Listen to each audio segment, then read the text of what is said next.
कि अफगानिस्तान की सूरत हाल का फ़ायदा इंडिया उठा रहा है, चल रहे हैं। लेकिन जो सिक्योरिटी रिलेटेड इश्यूज हैं उस पर जो उन्होंने आज कमेंट किया है, जो बात की है, रॉ और एनडीएस का क्लियर नाम लिया है, क्या ये इंडिकेशन है कि बेशक वहां पर कोई इंक्लूसिव गवर्नमेंट भी बन जाए लेकिन रॉ और एनडीएस जो है वो वहां से ऑपरेट कर रहे हैं, पाकिस्तान के अंदर भी और बाहर भी जो है वो दहशतगर्दी के खतरात मौजूद हैं?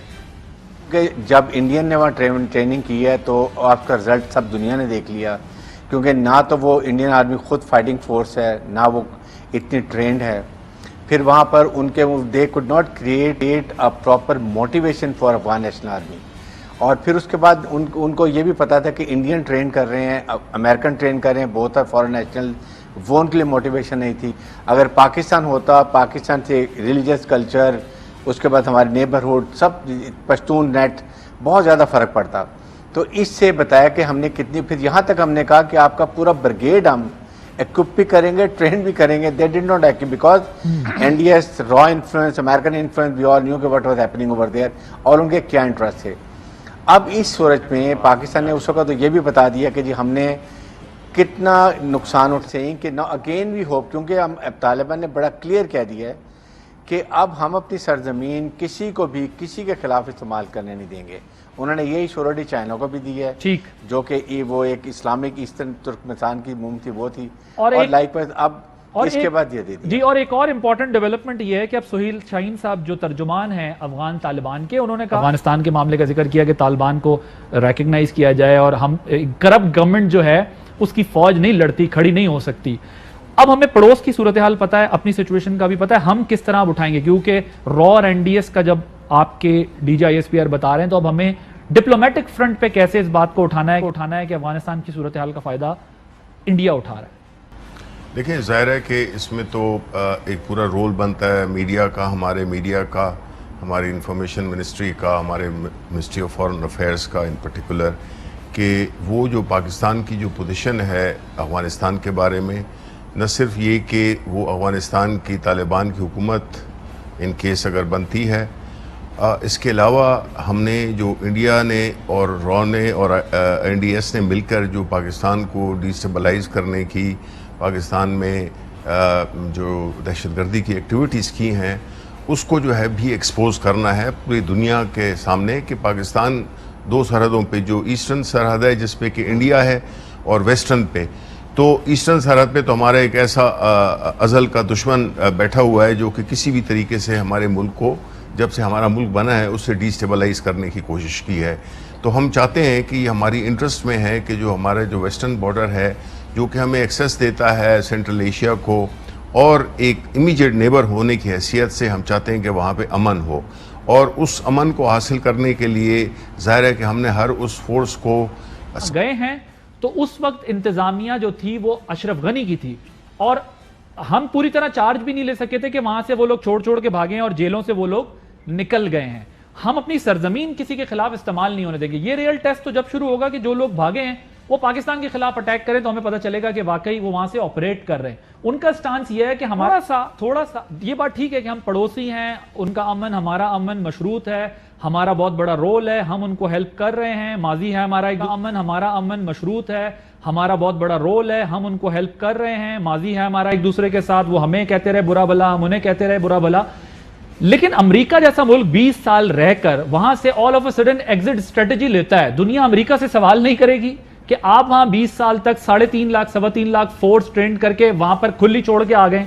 सारे सवालात पाकिस्तान से क्यों होंगे? सारी रिस्पॉन्सिबिलिटी पाकिस्तान क्यों लेगा? पाकिस्तान ने तो अपने एंड पे फेंसिंग भी की है, फाइट भी की है। इसलिए कि पाकिस्तान इसलिए कि पाकिस्तान ने फैसिलिटेट किया है। मुल्ला अब्दुल गनी ब्रदर जो हैं वो पाकिस्तान की कैद में थे ना, अमेरिका के कहने पे छोड़ा गया, और हमने पूरी तरह उनको किया है। सो पाकिस्तान भी, लेकिन असल क्वेश्चन अमेरिका जंग के साथ अगर डायलॉग कर सकता है तो हम डायलॉग क्यों नहीं कर सकते? बात कर रहा हूँ ना, नहीं देखे ना, डायलॉग तो करने चाहिए, लेकिन मैं कहता हूँ कि असल मुझे अमेरिका की नीयत पे शक है।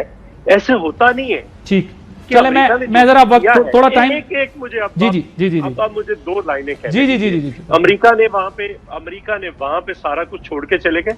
यहाँ पे तो फौजें जब रिट्रीट करती तो कुओं में जहर डाल देती ताकि आने वाली फौज पानी ना पिए। ये कैसी रिट्रीट है? ये कैसी एग्जिट है कि आप सारा असला हर चीज उनको देकर आप जा रहे हैं? और बगराम एयर बेस से लेकर सारी बेसेस तालिबान के हवाले करके जा रहे हैं, और आप पीस टॉक्स के अंदर अफगान गवर्नमेंट को शामिल नहीं करते, सिर्फ तालिबान के साथ तालिबान को रिकग्नाइज कर रहे हैं। अब यही तो हमारी नेशनल रिस्पॉन्सिबिलिटी है कि अब यूनिफॉर्मिटी के साथ, कंसेंसस के साथ हम सब खड़े होकर अब ये बात करें कि पाकिस्तान के लिए क्या बेहतर है, और हम सिर्फ मगरिब का जो इल्जाम लगता है उसको एक्सेप्ट ना कर लें, क्योंकि अब जो आप बात कर रहे हैं बड़ा पर्टिनेंट पॉइंट है। जनरल कियानी साहब के बारे में कहा जाता है कि उन्होंने मशवरा दिया था 2010 में अमेरिकन को कि भाई आप ये काम मत करें, आप जिस फोर्स को ट्रेन कर रहे हैं ये फोर्स कल आपके इस रीजन के गले पड़ सकती है, और एग्जैक्ट यही चीज हुई। मैं जरा मियां साहब आपका भी स्टांस ले लूं, फिर मैं हारिस साहब आपकी तरफ आता हूं, फिर एक ब्रेक लेंगे, फिर जरा कारकर्दगी के ऊपर भी बात करनी है। जी मियां साहब जरा बताइएगा, जिस तरह चॉइस साहब कह रहे हैं कि हमें बहुत देखभाल के फैसले करने होंगे, और शिबली साहब कह रहे हैं कि हम भी अभी देख रहे हैं कि वहां क्या फैसले होते हैं, उसके बाद पाकिस्तान अपना स्टांस क्लियर करेगा कि हमें कैसे चलना है। देखें आदिल, जो पाकिस्तान की अंदरूनी सूरत हाल है वो अपनी जगह, मगर एक हकीकत है कि तालिबान हो या अभी जो चौधरी मंजूर साहब बात कर रहे थे कि कब कब कौन आया, किसने कब्ज़ा किया, कब लड़ाई हुई और कब कौन जीता, मगर मैं जो बात कहना चाहता हूँ, मैं ये कहूँगा आदिल कि जब भी वहाँ कोई काबज़ हुआ, वो अफ़गानिस्तान अंदरूनी तौर पर कमज़ोर हुआ, माशी तौर पर कमज़ोर हुआ, तो बाहर की कुव्वतों को वहाँ दखल अंदाजी करने का मौका मिला, और फिर मुख्तलिफ औकात में मुख्तलिफ काबज़ आते रहे। ये बात हमें अपने जहन में रख के अगली पॉलिसी बनाना होगी। और दूसरा मैं ये कहूँगा कि देखें, आज जो तालिबान कह रहे हैं कि हम फ्यूचर में या माजी में हमने जो किया, फ्यूचर में ऐसा हम करने का इरादा नहीं रखते, हमारे उनका ये बातें सुनने के अलावा हमारे पास अभी कोई और ऑप्शन है भी नहीं। और दूसरा मैं ये कहूँगा कि अगर मगर की बजाय दुनिया ने बाद में भुगतना है, अफ़गानिस्तान में अगर खुदा न खास्ता अमन कायम नहीं होता, पाकिस्तान ने सबसे पहले भुगतना है, और माजी में भी हम भुगत चुके हैं, हाल में भी भुगत रहे हैं। ठीक है। और इसलिए मैं ये बात कहूँगा कि हमें तालिबान हो या अफ़गानिस्तान में कोई और आए, माजी में जो हम पाकिस्तान के मफाद को देखे बगैर, पाकिस्तान का इंटरेस्ट वॉच किए बगैर माजी में आलमी कुव्वतों का आलाकार बनते आए हैं, वो हमें गलती दोबारा नहीं दोहरानी। और अगर हमने गलती वो दोबारा दोहराई तो मुझे एक बात अच्छी लग रही है जो इमरान खान कह रहे हैं, पिछले उन्होंने बात की कौमी असम्बली के फोरम पर भी खड़े होकर, कल भी एक उन्होंने बात की।